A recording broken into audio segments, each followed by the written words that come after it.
नमस्कार,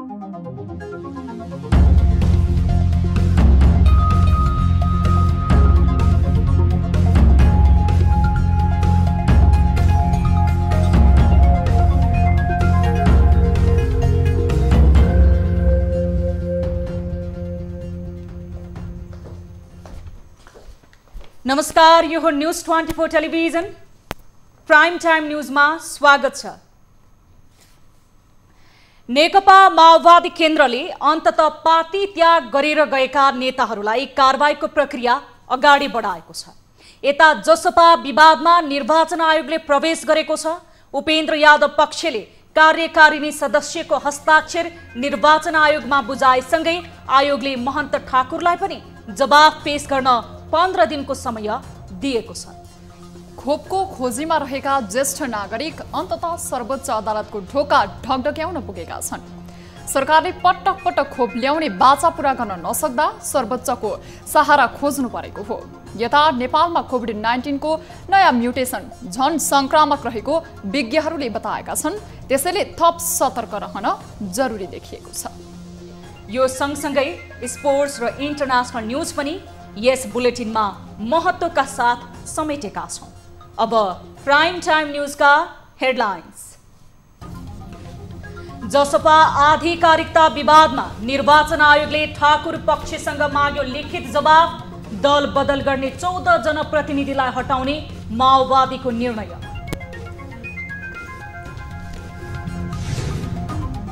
ज्येष्ठ नागरिकलाई दोस्रो डोज कोरोना विरुद्धको खोप दिन माग गर्दै सर्वोच्चमा रिट। ज्येष्ठ नागरिक आफैले हालेको रिट सर्वोच्चको दर्ता प्रक्रियामा।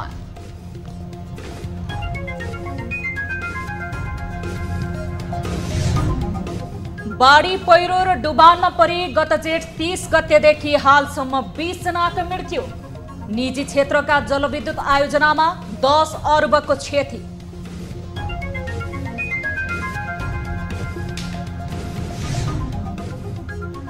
शेयर बजार मापक नेप्से परिसूचकमा उच्च अङ्कले गिरावट। धितोपत्र बोर्डको विज्ञप्तिपछि 4 दिनमै पुँजी बजार सूचक नेप्से 188 अङ्कले घट्यो।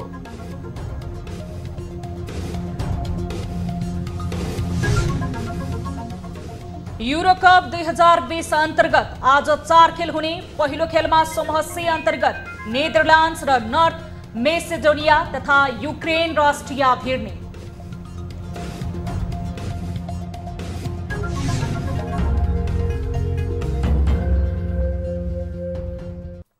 हामी निरन्तर न्यूजमा छौं। नेकपा माओवादी केन्द्रले 14 जनप्रतिनिधिलाई पार्टीको साधारण सदस्य समेत नरहने गरी हटाउने निर्णय गरेको छ। पार्टीको केन्द्रीय समितिको बैठकले पार्टी छाडेका जनप्रतिनिधिहरूलाई कारबाही गर्ने निर्णय गरेको हो। उनीहरू पार्टीबाट चुनावमा जितेर एमाले प्रवेश गरेका विभिन्न स्थानीय तहका 14 जना जनप्रतिनिधि रहेका छन्। यस्तै माओवादी केन्द्रले दल त्याग गरेका 17 केन्द्रीय सदस्य र 14 जनप्रतिनिधिलाई निष्कासन गरी निर्वाचन आयोगमा पनि जानकारी गराएको छ। सो निर्णय सहित सोमबार दिउँसो दल दर्ता किताबमा रहेको विवरण सच्याउन आयोगमा पत्र पठाएको माओवादी केन्द्रले जनाएको छ। यसअघि बसेको माओवादी केन्द्रको केन्द्रीय समिति बैठकले दल त्याग गरेकालाई कारबाही गर्ने निर्णयको अधिकार अध्यक्ष प्रचण्डलाई दिएको थियो।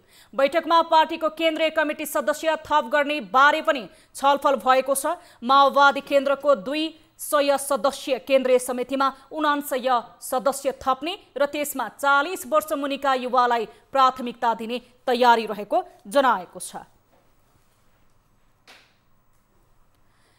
नेपाली कांग्रेसको महाधिवेशन नजिकिँदै जाँदा नेतृत्वको चर्चा पनि सुरु भएको छ। तर मूल नेतृत्वमा दावा गर्नेहरूमा भने पुरुष मात्र देखिएका छन्। किन कांग्रेसको मूल नेतृत्वमा महिलाहरूको दाबी गरेका छैनन् त? एक रिपोर्ट। पहिलो पटक मन्त्रीमण्डलमा महिलालाई समावेश गर्ने पार्टी नेपाली कांग्रेस नै हो। नेपालको मन्त्रीमण्डलमा कांग्रेसले द्वारिका देवी ठकुरानीलाई पहिलो पटक मन्त्री बनाएको थियो। पार्टी विधानमा तल्लो तहदेखि केन्द्रीय समितिसम्म महिलाका लागि निश्चित प्रतिशतसम्म सुरक्षित पनि गरिएको छ। तर 14औं महाधिवेशन नजिकिँदै जाँदा मूल नेतृत्वमा भने पुरुषहरूको मात्र दावेदारी देखिएको छ। सभापति र महामन्त्रीमा महिला नेत्रीको नाम चर्चामा छैन। तर महिला नेत्रीहरू भने आफू पनि सक्षम रहेको र भर्खरै महाधिवेशनको कार्यतालिका आएकाले छलफलमै रहेको बताउँछन्। महिलाहरू पनि नेपाली काङ्ग्रेसभित्र एक सक्षम हुनुहुन्छ, क्षमतावान हुनुहुन्छ। महिलाले पनि कार्यक्रम सञ्चालन गर्न सक्छन्। किन भोइस आएन, किन आवाज आएन, खै कि त्यो खालको तपाईँले भनिरहनु भएको छ, त्यो आवाज छिटै आउँछ। सबैजना छलफलमा हुनुहुन्छ। उसो त सभापतिमा काङ्ग्रेस नेत्री सुजाता कोइरालाले आफ्नो दाबी रहेको बताएकी छन्। तर कोइराला परिवारकै हाल महामन्त्री रहेका डाक्टर शशाङ्क कोइराला र अर्का नेता डाक्टर शेखर कोइराला दावेदार रहेकाले सुजाताको दावेदारीलाई काङ्ग्रेसभित्र गम्भीरताका साथ लिइएको छैन। सभापति र महामन्त्री दाबी गर्ने अवस्थामा अरू नेत्रीहरू देखिएका छैनन्। तर उनीहरूलाई यसबारे प्रश्न गर्दा आफूहरूसँग दाबी गर्ने सामर्थ्य रहेको नै बताउँछन्। हाम्रो पार्टी नेपाली काङ्ग्रेसले पहिला पनि त उपसभापति, उपप्रधानमन्त्री, उपसैन्य आचार्यलाई बनाएकै पार्टी हो। अहिले पनि प्रधानमन्त्री चलाउन सक्ने, राष्ट्रपति चलाउन सक्ने, सभामुख भएर चलाउन सक्ने, पार्टी सभापति भएर चलाउन सक्ने सक्षम महिलाहरू प्रशस्तै छौँ। नेपालका राजनीति दलभित्र अझै पनि पुरुषवादी मानसिकता हावी रहेकोले महिलालाई मूल नेतृत्वमा स्वीकार्ने अवस्था नबनिसकेको बताउँछन्। महिला नेत्रीहरू पनि मूल नेतृत्व दाबी गर्ने भन्दा आफ्ना गुटको नेताको आदेश पालकका रूपमा रहेरै आफूलाई सुरक्षित राख्ने सोचमा रहँदा तत्काल काङ्ग्रेसमा महिला नेतृत्वको सम्भावना नदेखिएको काङ्ग्रेसका जानकारहरू बताउँछन्।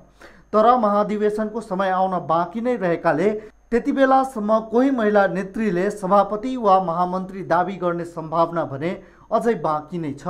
न्युज 24 टेलिभिजनका लागि टिभी जर्नलिस्ट जगन्नाथ दुलालको रिपोर्ट। निर्वाचन आयोगले जनता समाजवादी पार्टी जसपाभित्र विवाद निरूपणको प्रक्रिया सुरु गरेको छ। यादव पक्षले गरेको दावीको विषयमा लिखित जवाब पेश गर्न महन्त ठाकुर पक्षलाई 15 दिनको सूचना दिएसँगै निर्वाचन आयोग जसपाको आधिकारिकता सम्बन्धी विवाद निरूपणमा प्रवेश गरेको हो।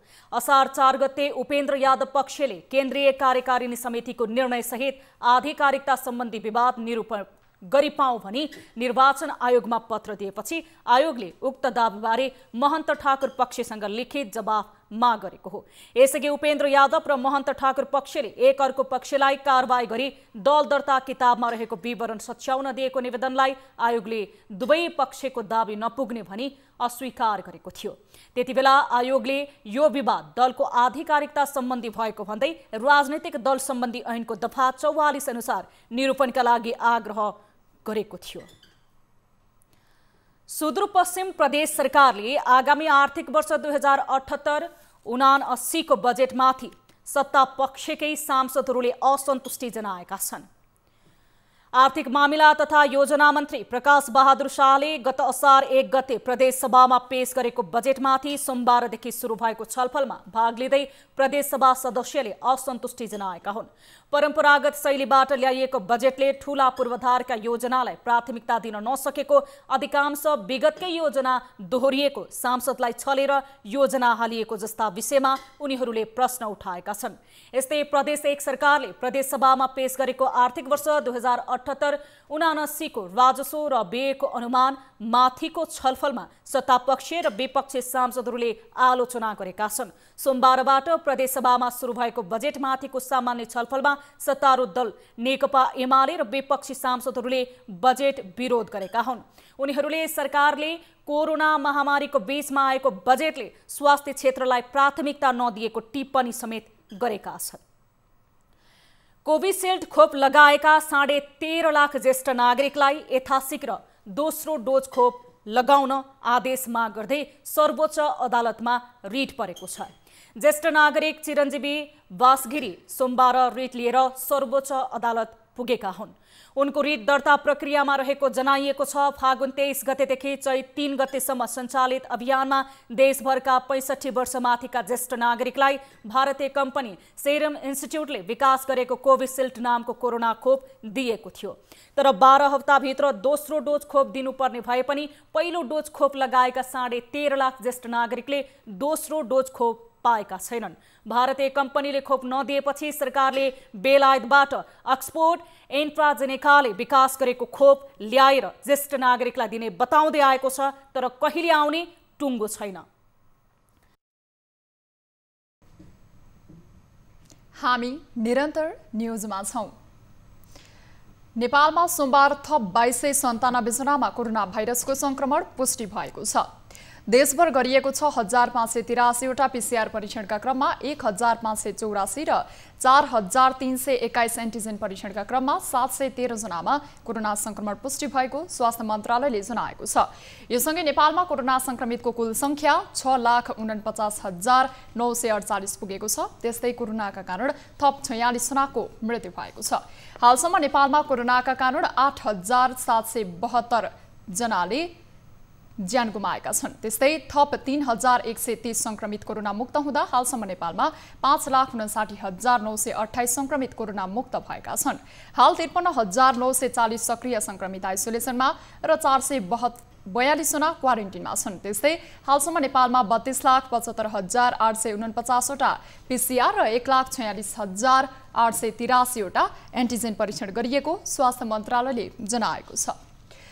नेपालमा कपा भेरिएन्टको कोभिड-19 पुष्टि भएको छ। नेपालबाट 48 वटा नमुना छनौट गरी भारतमा परीक्षणका लागि पठाइएकोमा केही नमुनामा कपा भेरिएन्ट पुष्टि भएको स्वास्थ्य तथा जनसङ्ख्या मन्त्रालयले जनाएको छ। मन्त्रालयका अनुसार 49 मध्ये 47 वटा नमुनामा डेल्टा भेरिएन्ट देखिएको थियो भने एउटा नमुनामा अल्फा भेरिएन्ट पुष्टि भएको थियो। 47 डेल्टा भेरिएन्ट पुष्टि भएका नमुनाहरूमध्ये 9 वटामा थप उत्परिवर्तन भई एवाइड ट्वान नामको भेरिएन्ट पुष्टि भएको छ। कपा भेरिएन्ट हालसम्म 10 भन्दा बढी राष्ट्रहरूमा पुष्टि भइसकेको मन्त्रालयले जनाएको छ। यो सँगै नेपालमा अहिलेसम्म डेल्टा, अल्फा र कपा भेरिएन्ट देखिएको सहप्रवक्ता समीर कुमार अधिकारीले जानकारी दिनुभएको छ। उहाँका अनुसार अहिले देखिएका 3 वटै भेरिएन्टहरू सबै उमेर समूहका व्यक्तिहरूलाई असर पार्ने अध्ययनबाट पुष्टि भएको छ। नेपालमा सोमबार विविध सचेतनामूलक कार्यक्रम गरी 7औं योग दिवस मनाइएको छ। कोरोना महामारीको अवस्थामा मानिसको दैनिक जीवनमा योगको महत्त्व झन बढेको विज्ञहरू बताउँछन्। एक रिपोर्ट। योगको महत्त्वको चर्चा गर्दै संयुक्त राष्ट्रसङ्घले सन् 2015 देखि हरेक वर्ष जुन 21 मा विश्व योग दिवस मनाउने घोषणा गरेको हो। कोरोनाले मानिसको शारीरिक शक्तिलाई मात्र होइन मानसिक रूपले पनि कमजोर बनाएको छ। शारीरिक र मानसिक तन्दुरुस्तीको लागि योगको महत्त्वपूर्ण भूमिका रहने योग गुरुहरू बताउँछन्। योगलाई जीवनशैलीको रूपमा विकास गर्नुपर्नेमा उनीहरूको जोड छ। विभिन्न किसिमका तनाव, डर, त्रासहरूलाई चाहिँ कम गर्नको लागि योगले अत्यन्त महत्त्वपूर्ण भूमिका खेल्छ। त्यसकारणले गर्दा अहिलेको दैनिक जीवनमा योग एउटा अपरिहार्य आवश्यकता हो। त्यसै कारणले गर्दाखेरि नै अहिले इन्टरनेसनल योगा डे आज हामी मनाइरहेका छौँ र यसको मेन थिम नै अहिले योगा फर वेल बिइङ भनेर राखिएको छ। यसको चाहिँ स्वास्थ्यमा एउटा फिजिकल र मेन्टल हेल्थको एउटा इम्पोर्टेन्स बुझेर नै यो थिम आएको हो। कोरोना महामारीसँग कहिलेसम्म सामना गर्नुपर्ने हो भन्ने अनिश्चितताले मानिसमा मानसिक तनाव, बेचैनी र चिन्ता बढेको छ। त्यस्तो अवस्थामा योगले तनाव मुक्ति, सकारात्मकता तथा मनमा दृढ आन्तरिक शान्तिले बच्ने उपाय दिन्छ। योग अभ्यासले तनावमुक्त बनाएर अन्ततः शारीरिक र मानसिक दुवै रूपले बलियो बनाउँछ। यसको महत्त्व बुझेर अहिले पश्चिमा राष्ट्रहरू पनि योगप्रति आकर्षित भएका छन्। पश्चिमा देशहरूमा बढी मान्छेहरू चाहिँ स्ट्रेसबाट, तनावबाट, डिप्रेसनबाट चाहिँ बढी ग्रसित छ, शारीरिक रोगबाट बढी ग्रसित छ र उनीहरूको हाई टेक्नोलोजी युक्त चाहिँ आधुनिक चिकित्साले उनका समस्याहरू समाधान गर्न नसकेपछि अहिले त्यसको विकल्पको रूपमा चाहिँ पश्चिमा देशहरूले योगलाई एउटा प्रयोग गर्न थालेर आज साँच्चै भन्ने हो भने नेपाल, भारत यसको उद्गम बिन्दु भनेर मानिन्छ। यो देशभन्दा बढी चाहिँ आज योग प्र्याक्टिस गर्ने मान्छेहरू अमेरिकामा छन्। शरीरको मोटोपन घटाउन, छालामा चमक ल्याउन पनि योग अभ्यासले मद्दत पुग्ने हुनाले अहिले युवा पुस्ता पनि यसतर्फ आकर्षित छन्। स्वस्थ रहन हरेक मानिसले दैनिक रूपमा योग गर्नु आवश्यक देखिन्छ। जुन 21 अर्थात् विश्व सङ्गीत दिवस। विश्व सङ्गीत दिवस नेपालमा पनि मनाइने गरिएको छ। तर कोरोना संक्रमणका कारण गएको 2 वर्ष यता सङ्गीत सम्बन्धी गतिविधि प्राय शून्य जस्तै छ। सङ्गीत दिवस सङ्गीत कर्मीका लागि विशेष दिन भए पनि अहिलेको विषम परिस्थितिका कारण कुनै पनि कार्यक्रम नगरिएको कलाकार बताउँछन्। हामी जति पनि भनौँ कला क्षेत्र छ हाम्रो, यसले हामीलाई ठुलो मार पारेको छ। कहिले आयो, कसरी आयो, कहिले जान्छ, यो कुनै पनि निश्चित नभएको हुनाले सारा नेपालीहरूको मन दुखेको छ। यसले साह्रै नै हामीलाई चाहिँ एउटा अन्यल बनाएको छ।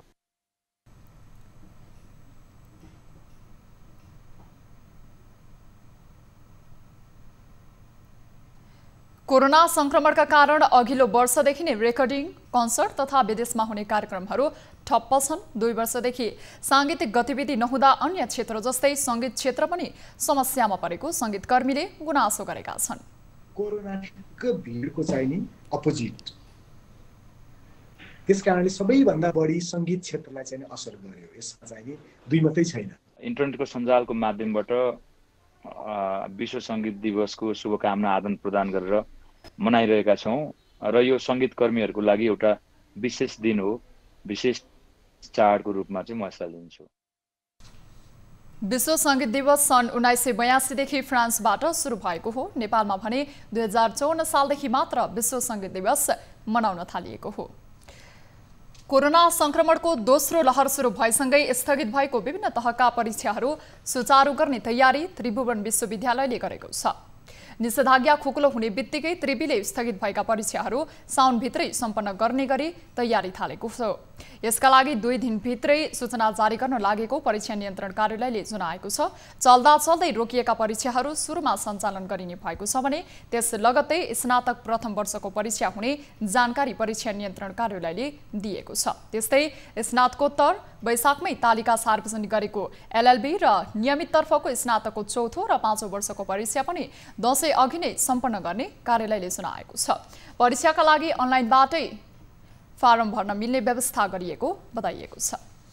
न्युजहरू अझै बाँकी नै छन्। अब समय हो लाइफ बोय हात धुने ब्रेकको।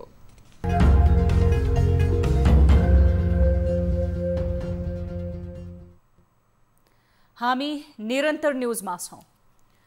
अविरल वर्षाको कारण देशका विभिन्न स्थानमा आएको बाढी, पहिरो र डुबानमा परि गत जेठ 30 गतेदेखि हालसम्म 20 जनाको मृत्यु भएको छ।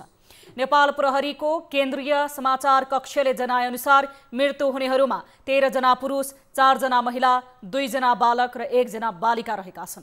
यीमध्ये सिन्धुपाल्चोकमा 5 जना, डोटीमा 3 जना, सप्तरी, काभ्रे, गोर्खा, कास्की, अर्घखाँची, पाल्पा, प्युठान, जुम्ला, कालीकोट, बजाङ, पाँचथर र बाजुरामा 1-1 जना रहेका छन्।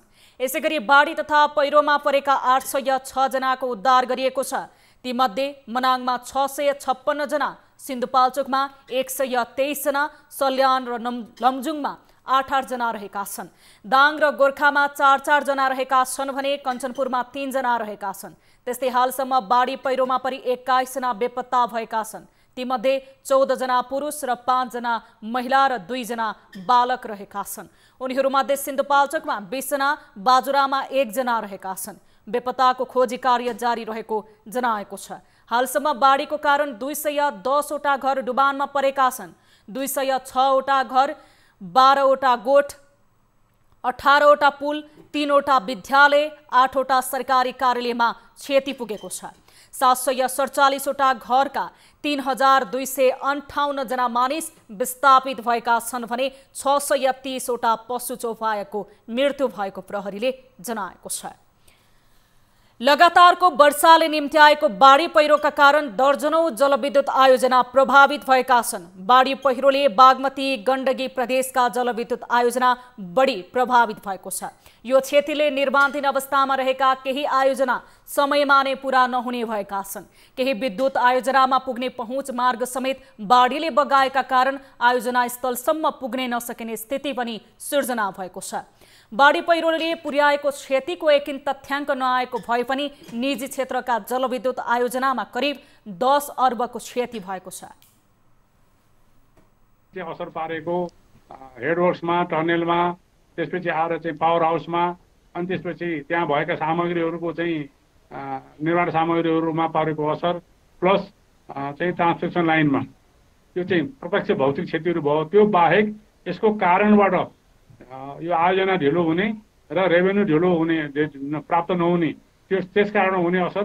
त्यसपछि चालु भइसकेका आयोजनाहरूमा चाहिँ रेभेन्यूको चाहिँ प्राप्त नहुने, यी सबैको मोटामोटी क्यालकुलेसन गर्दाखेरि करिब 10 अर्ब जतिको क्षति भएको हामीले आकलन गरेका छौँ।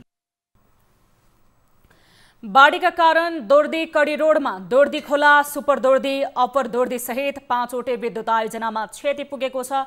यस्तै मादी कडी रोडका मादी, सुपर मादी, अप्पर मादी जलविद्युत आयोजनामा पनि क्षति पुगेको छ। अन्य दर्जनभन्दा बढी आयोजनामा पनि बाढी पसेर इन्टेक अवरुद्ध भएको छ। सबै विद्युत आयोजनामा नदी छेउमै हुने भएकाले बाढीले बढी प्रभावित भएका छन्। बाढी पहिरोको कारण 2 दिन राष्ट्रिय प्रणालीमा 550 मेगावाट विद्युत जोडिन नसकेको विद्युत प्राधिकरणले जनाएको छ। हाल निजी क्षेत्रका आयोजनाबाट 460 मेगावाट, प्राधिकरणको आयोजनाबाट 425 मेगावाट विद्युत उत्पादन भइरहेको छ।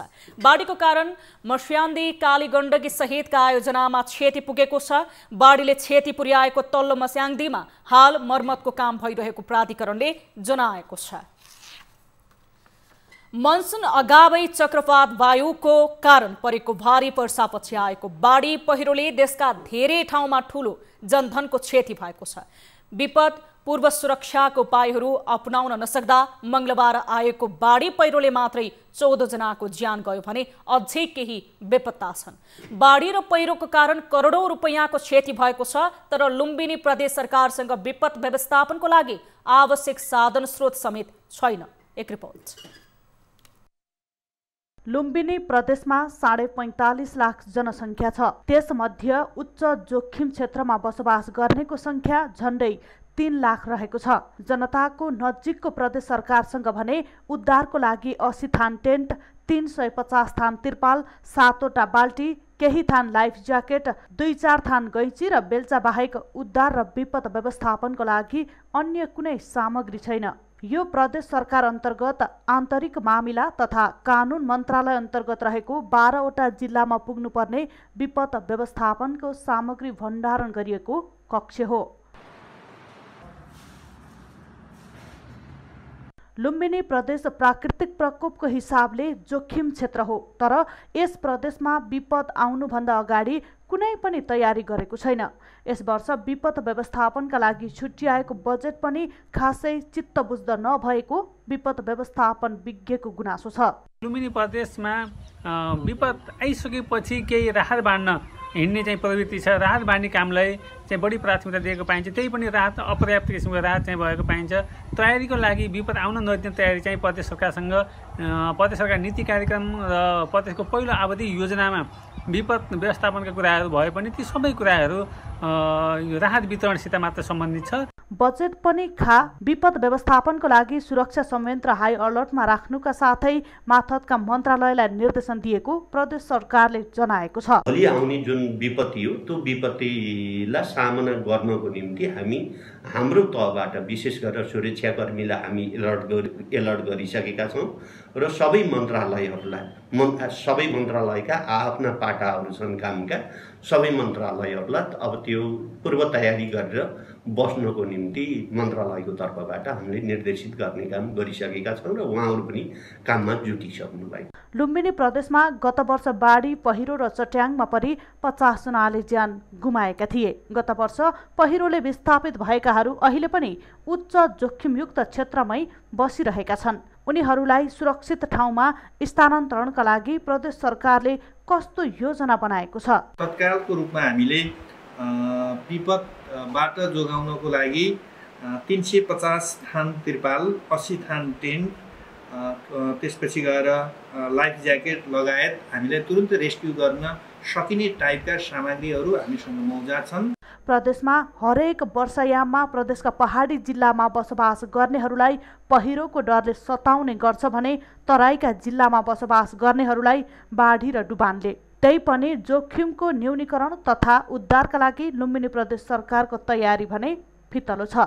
न्युज 24 का लागि रूपन्देहीबाट टिभी जर्नलिस्ट शिव डुम्रेको रिपोर्ट। सुप्रसिद्ध पर्यटकीय क्षेत्र लुम्बिनीसम्मको सहज आवतजावतका लागि भैरा लुम्बिनी तौलिहवा सडक स्तरोन्नतिको काम थालियो। 2 वर्षमा सम्पन्न गर्न भनिए पनि कछुवाको गतिमा काम गरिँदा निर्धारित समय अवधिभन्दा झण्डै 2 वर्ष ढिला गरी सडक स्तरोन्नतिको काम सकियो, तर 1 वर्ष नहुँदै सडक जीर्ण बन्न थालेका छन्। एक रिपोर्ट। भैरहवा लुम्बिनी तौलिहवासम्मको 41 किलोमिटर सडक स्तरोन्नतिको काम निर्धारित अवधिभन्दा 2 वर्ष ढिलो गरी सन् 2020 को डिसेम्बरमा सम्पन्न भएको हो। भैरहवा र कपिलवस्तुको तौलिहवाबाट बुद्ध जन्मस्थल लुम्बिनी जोड्ने उद्देश्यले सडक स्तरोन्नति गरिए पनि निर्माण व्यवसायीको लापरवाही र आयोजनाको फितलो अनुगमनले 6 महिना नहुँदै सडक पुनः धुजा बनेको छ। तौलियादेखि यहाँ बर्माल टोलसम्म भैरहवा बर्माल टोलसम्म यो कुन तरिकाले बनाउँदाखेरि अनुभव गरेनन्। बनाइसकेपछि जाँचबुझ गर्न आएनन्। यो बिचमा खाल्टा छन्, बिचमा पानीको तलाउ परेको छ। यही हिसाबको बाटो मैले बनाएकै थिइनँ। तपाईँले यसमा पहल गरिदिनु पर्यो। यस्तो हिसाबले बाटो बन्छ ठिक छैन, ठिक छ यस्तो अहिलेको जमानामा पनि भनेर ठेकेदारले भनेकै थियो। त्यसमा नेपाल सरकार ओभरसियरहरू यहाँका आइजना प्रमुखहरूलाई पटक सँग कुरा गर्दाखेरि यहाँ पनि कुनै मतलब राखिएन। त्यसो हुँदा यो बाटो टिक्ने छैन। बुद्ध चोकबाट गौतम बुद्ध विमानस्थलसम्म 6 लेन सडक असफाल्ट प्रविधि र त्यहाँबाट तौलिहवासम्म डिभिएसपी प्रविधिबाट सडक कालोपत्रे गरिएको हो। तर यी दुवै प्रविधि सफल भएनन्। निर्माणाधीन अवस्थामा आयोजनाले अनुगमन नगर्दा निर्माण व्यवसायीले कमर्सल सामग्री प्रयोग गरेपछि सडक छोटो अवधिमै भत्किएको स्थानीयको आरोप छ। यता सडक आयोजनाले भने अझैसम्म प्राविधिक जाँच गरेको छैन। 2 महिनादेखि चाहिँ हामी त्यति साइड गएको छैनौँ। त्योभन्दा पहिला त गएको थियौँ। अलिअलि मर्मत गर्ने चाहिँ अलिअलि ठाउँ उकेको चाहिँ प्याच गर्ने मर्मत गर्ने भनेर कन्ट्राक्टरले एउटा लिस्ट बनाएर कन्ट्राक्टरलाई दिएको थियो। त्यो उसले मर्मत सुरु पनि गरेको थियो। तर बिचमा चाहिँ यो अहिले चाहिँ गरिरहेको छैन जस्तो लाग्छ होइन।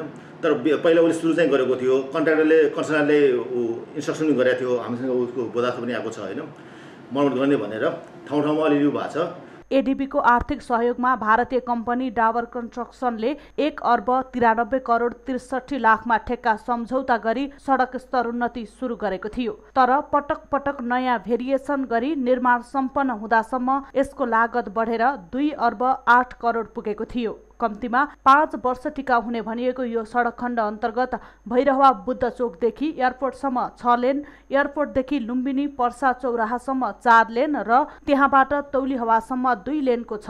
तर निर्माण सम्पन्न भएको 6 महिनामै सडकको अवस्थाले स्थानीय निराश भएका छन्। भैरहवाबाट टिभी जर्नलिस्ट प्रकाश न्यौपानेको रिपोर्ट। हामी निरन्तर न्युजमा छौं।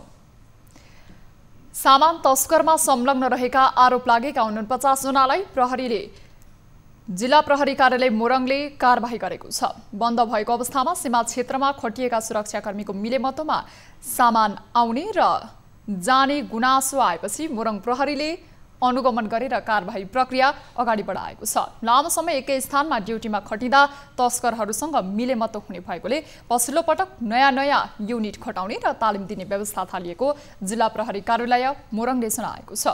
त्यस्तै तस्करीसँग सम्बन्ध राख्ने प्रहरीलाई कारबाहीको दायरामा ल्याइएको जनाइएको छ। तस्करी नियन्त्रणको सन्दर्भमा पनि हामीले निरन्तर रूपमा चाहिँ नि सीमा क्षेत्रमा खटिएका प्रहरीलाई अनुगमन गर्ने, त्यसमा निगरानी गर्ने काम भइरहेको छ र त्यसरी गैर व्यावसायिक तरिकाले तस्करीसँग सम्बन्ध राख्ने प्रहरी कर्मचारीहरूलाई कारबाहीको दायरामा पनि ल्याइएको छ। कोरोना महामारीका कारण बन्द गरिएको सीमा क्षेत्रमा नेपाल प्रहरीका 350 सुरक्षाकर्मी खटाइएको छ भने सशस्त्र प्रहरीका 550 सुरक्षाकर्मी खटाइएको प्रहरीले सुनाएको छ। असार महिना लागेसँगै करदाताहरू दबावमा परेका छन्। चालु आर्थिक वर्षको 11 महिनाको अवधिमा आन्तरिक कर र भन्सारतर्फको राजस्व लक्ष्य अनुसार उठ्न नसकेपछि सरकारले कर कार्यालयहरूलाई दबाव दिएको हो। कोभिडको मारमा परेका करदाताहरू थप समस्यामा परेका छन्। एक रिपोर्ट। चालु आर्थिक वर्षमा सरकारको भन्सार राजस्व र कर दुवैतर्फको लक्ष्य अनुरूप असुली नभएपछि कर कार्यालयहरूले यति बेला करदातालाई दबाव दिएका छन्। सरकारले चालु आर्थिक वर्षमा भन्सार राजस्व र आयकर, अन्तशुल्क र मूल्य अभिवृद्धि करतर्फ करिब 10 खर्ब राजस्व उठाउने लक्ष्य लिएको थियो। तर गत वैशाख जेठ महिना लकडाउन र निषेधाज्ञाका कारणले गर्दा भन्सारतर्फको राजस्व असुली पनि प्रभावित भएको हो। सरकारले असार मसान्तसम्म भन्सारतर्फ 4 खर्ब 40 अर्ब असुली गर्ने लक्ष्य लिएको थियो। तर सरकारले जेठ मसान्तसम्म 4 खर्ब मात्र भन्सार असुली गरेको छ। असार महिनाभित्रमा भन्सारतर्फ करिब 40 अर्ब र आन्तरिक मूल्य अभिवृद्धि, अन्तशुल्क र आयकरतर्फ 90 अर्ब गरी कुल 1 खर्ब 30 अर्ब कर तथा राजस्व असुली गर्नुपर्ने हुन्छ। गत जेठ महिनामा भन्सारतर्फको राजस्व असुली 64.42% मात्र भएको छ। कर कार्यालयहरूले असार महिनाभित्रमा लक्ष्य अनुरूप राजस्व असुली हुने दावी गरेका छन्। अर्थ मन्त्रालयले असार मसान्तसम्म लक्ष्य अनुरूप कर र राजस्व असुली गर्न आन्तरिक राजस्व विभाग र भन्सार विभागलाई दबाब दिएको छ। कर कार्यालयहरू असार मसान्तसम्म लक्ष्य अनुरूप नै कर असुली गर्ने दावी गर्छन्। चालु आर्थिक वर्षको लागि आन्तरिक राजस्व विभागको लागि 450 अर्ब 34 करोडको राजस्व लक्ष्य तोकिएको छ र जस अन्तर्गत गत जेठ मसान्तसम्म 378 अर्ब 48 करोडको लक्ष्य थियो र यसमध्ये 360 अर्ब 85 करोड रुपियाँ राजस्व सङ्कलन भएको छ। सरकारले कर उठाउन अदालत मार्फत करदाताहरूलाई दबाब दिएको भन्दै निजी क्षेत्रका प्रतिनिधिहरूले भने आपत्ति जनाएका छन्। व्यवसाय तिर्ने अवस्थै छैन, कर राजस्व तिर्ने अवस्थै छैन भन्ने त्यसरी चाहिँ विशेष गरी सरकार एउटा मुलुकको गार्जियन पनि हो र चाहिँ अहिलेको विषम परिस्थितिमा जुन कोभिडको इम्प्याक्टले परेको बेलामा चाहिँ नसक्नेलाई चाहिँ सरकारले चाहिँ कर उसूल्न दण्ड जरिवाना गरिनु भएन र चाहिँ केही समय थप हुनुपर्छ भन्ने हामीले नेपाल चेम्बर अफ कमर्सको तर्फबाट पनि एउटा जोरदार माग राखेको छौँ। कोरोना महामारीमा परेको पर्यटन, होटल, ट्राभल, यातायात, घरेलु तथा साना उद्योगमा आबद्ध उद्यमी तथा व्यवसाय बन्द रहेको समयमा असार 25 गतेसम्म कर तथा राजस्व बुझाउने दबावले भने थप समस्यामा परेका छन्। अब बिजनेस न्यूज।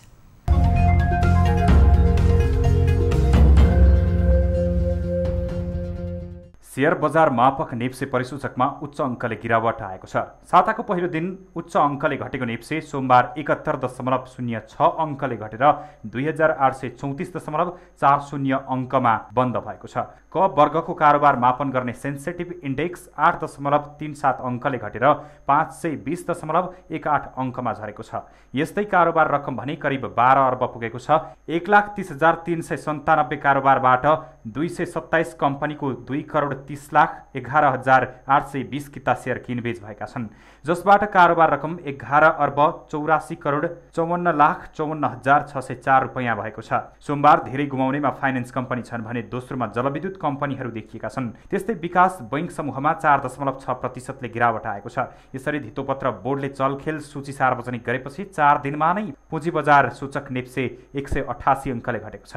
असार 1 गते बोर्डले 51 कम्पनीको सेयर कारोबारमा चलखेल भएकाले ती कम्पनीमा लगानी गर्नु जोखिमपूर्ण हुने सूचना जारी गरेपछि नेप्सेले ओह्रालो यात्रा तय गरेको हो। असार 1 गते नेप्से 3022 बिन्दुमा थियो भने असार 2 गते नेप्से 53 अङ्कले घटेको थियो। यस्तै असार 3 गते 1 अङ्कले मात्र घटेको नेप्से असार 6 गते 63 अङ्कले घटेको थियो भने सोमबार 71 अङ्कले घटेको हो। चलखेल सूचीले नेप्से परिसूचकसँगै कारोबार रकममा पनि असर परेको छ। नेपाली बजारमा गत जेठ 30 गते लगातार घट्ने क्रममा रहेको सुनको मूल्य सोमबार भने उकालो लागेको छ। सोमबार सुन प्रति तोला 400 रुपैयाँले बढेर 90,400 रुपैयाँमा कारोबार भएको छ। यस्तै सोमबार तेजाबी सुनको मूल्य समेत बढेर 89,950 रुपैयाँमा कारोबार भएको छ। सुनको मूल्य बढिरहँदा यता सोमबार चाँदीको मूल्य समेत प्रति तोला 5 रुपैयाँले वृद्धि भएको छ। महासङ्घका अनुसार सोमबार चाँदी 5 रुपैयाँले वृद्धि हुँदै प्रति तोला 1,295 रुपैयाँ कायम भएको छ। त्यस्तै निषेधाज्ञाका कारण वैशाख 15 गतेदेखि बन्द रहेको सुन चाँदी व्यवसाय मङ्गलबारदेखि सञ्चालनमा आउँदैछ।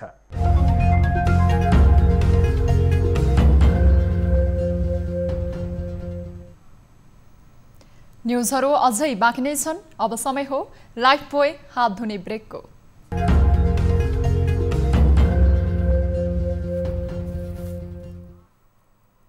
हामी निरन्तर न्युजमा छौं। अब स्पोर्ट्स न्युज।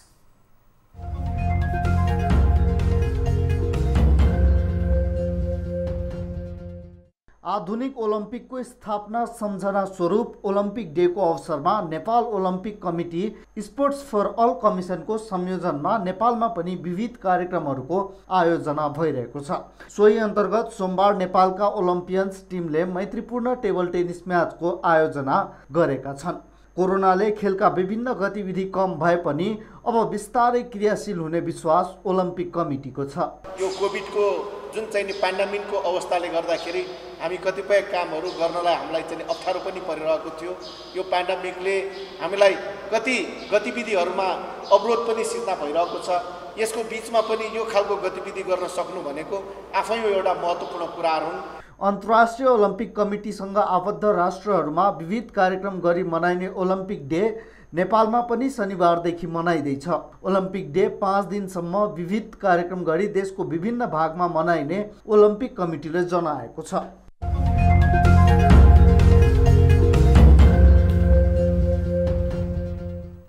अब प्राइम टाइम न्यूज सक्नु अघि अहिलेसम्मका हेडलाइन्स पुनः एकपटक। जसपा आधिकारिकता विवादमा निर्वाचन आयोगले ठाकुर पक्षसँग माग्यो लिखित जवाफ। दल बदल गर्ने 14 जनप्रतिनिधिलाई हटाउने माओवादीको निर्णय।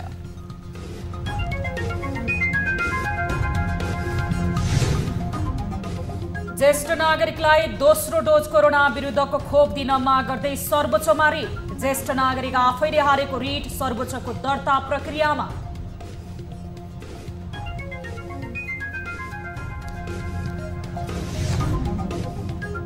बाढी पहिरो र डुबानमा परे गत जेठ 30 गतेदेखि हालसम्म 20 जनाको मृत्यु। निजी क्षेत्रका जलविद्युत आयोजनामा 10 अर्बको क्षति।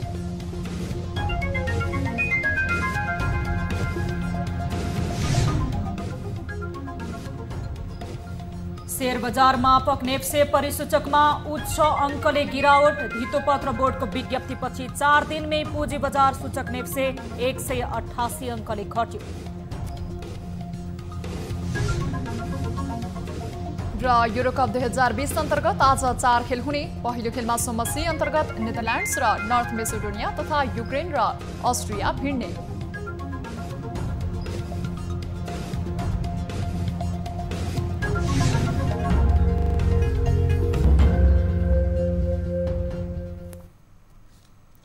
प्राइम टाइम न्यूज अहिलेलाई यति नै। जाँदा जाँदै ताली र गालीका लागि हामीले सोधेको प्रश्न, निषेधाज्ञा बीच सरकारले कर उठाउन गरेको ताकेतालाई के भन्नुहुन्छ?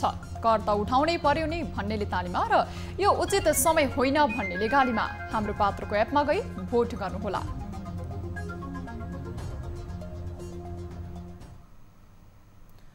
थप न्यूजको लागि हाम्रो वेबसाइट www.news24nepal.com हेर्न नभुल्नुहोला। साथै तपाईले हामीलाई फेसबुक, ट्विटर र युट्युबमा पनि फलो गर्न सक्नुहुनेछ। यस्तै मोबाइल, भाइबर र इमेलबाट न्यूज24 टेलिभिजनको हेल्पडेस्कमा कुनै समस्या र गुनासो छन् भने प्रत्यक्ष रूपमा सम्पर्क राख्न सक्नुहुनेछ। हामी निरन्तर न्यूजमा छौं। नमस्ते।